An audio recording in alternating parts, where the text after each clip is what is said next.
Hey guys, welcome back. These are the final balance changes for August, and there have been some changes, so stay tuned. These changes are also live, just so you guys know, so they're already in the game. So Cannoneer is staying the same with the hit speed nerf and damage nerf. Dagger Duchess is only getting a hit speed nerf, so it's shooting a little bit slower now. And then the Royal Chef is getting a minimum cooking time nerf by 9% and maximum cooking time nerf by 10%. So it looks like all of these tower troops are getting a big nerf, and Princess Tower it's the only one that's not, so it's probably the only viable one at the moment. Moving on, we have Giant Snowball Evo. It's getting rolling duration nerf from 1.25 seconds to 0.75 seconds. So the troops that are placed long after it landed are increasing the rolling speed, which reduces the duration. Towers or troops are captured inside the giant snowball. Okay, so it's not nearly as strong. It still does the same effect, but it's not keeping troops trapped for as long. Skeleton Barrel Evo, the death damage nerfed by 7%. So it's saying that the death damage was a little bit too high. They still wanted to make it threatening against decks with buildings and low elixir spells, but it's taking out a lot of the low hit point troops a little too well. Minor nerf is staying the same, getting a hit speed nerf by 0.1 seconds, and it's saying it's being a little too efficient at taking out the small troops defending it, which makes sense. So Minor's finally getting that long-awaited nerf. Rage.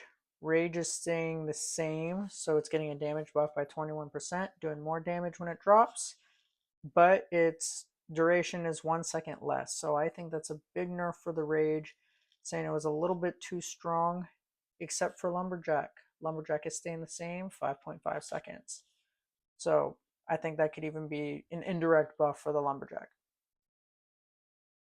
So Spear Goblin's changed a little bit. It's getting a range nerf from 5.5 tiles to 5. And then the first time hit speed is 0.1 seconds slower.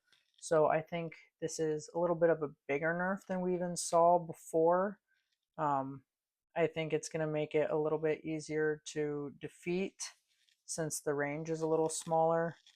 And this goes for the Goblin Giant, the Goblin Hut. That is nerfing all those cards directly because of this Spear Goblin's nerf. Firecracker stays the same. The sight range is 8 tiles instead of 8.5, and the knockback is only 1 tile now. So it's going to be a little bit easier to defeat. They think it stays alive a little bit too long after it's deployed, so it gets too much value. So that's why the Firecracker is getting these very needed nerfs. Onto the buffs. We have a change here with the Spirit Empress. It's getting a buff to both of its forms. So the range is going to be 4.5 tiles to 5 tiles, which is, I think, a good change. Hit points are staying the same with the buff. They're going up. And then the ground form is getting a hit point buff. They're saying that the value of the Spirit Empress dual card mechanic hasn't landed like we wanted it to. So they're going to improve the range and give both of the forms a hit point buff just so that it could stay on the field a little bit longer. Now, one of my least favorite changes is going to be the Phoenix. The Phoenix got the hit speed buff removed.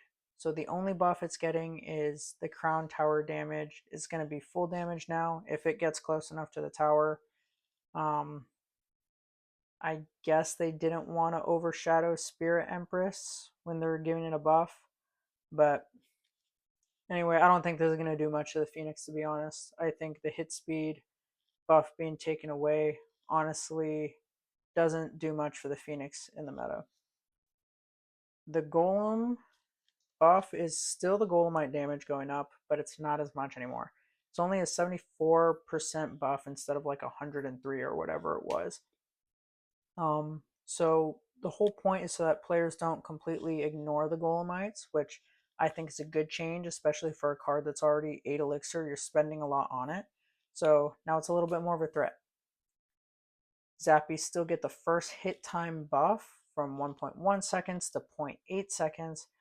This is so that they start getting a little more value before they get destroyed. So I think this is great for them. Minions and Minion Horde change a little bit. So instead of it changing to very fast, their range is going from 1.6 tiles to 2.5.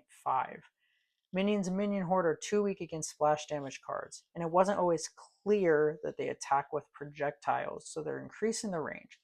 I think this is a great change. I think this will start getting minions back in the meta a little bit, and they'll start getting a little viable against some splash damage troops. Now, the Witch Evolution Evo is getting a rework. This is a little bit different than last time. So the heal per skeleton is now going to be up to 76 from 56. So it's getting 10 more HP points per skeleton, but it's only healing from its own skeletons. So I think this card is still going to be viable now. You might see it in some non-graveyard decks, and it might actually start to do pretty well. I like that change because I don't think the card is going to die completely, but I don't like the fact that other skeletons don't heal it. I just think the card's going to be a lot worse now. Dark Goblin Evo staying the same. Poison Cloud's going from 4 seconds to 1. Hit speed nerf, but a damage buff. So it's going to be weird to not see the Dark Goblin shooting as fast as it normally does.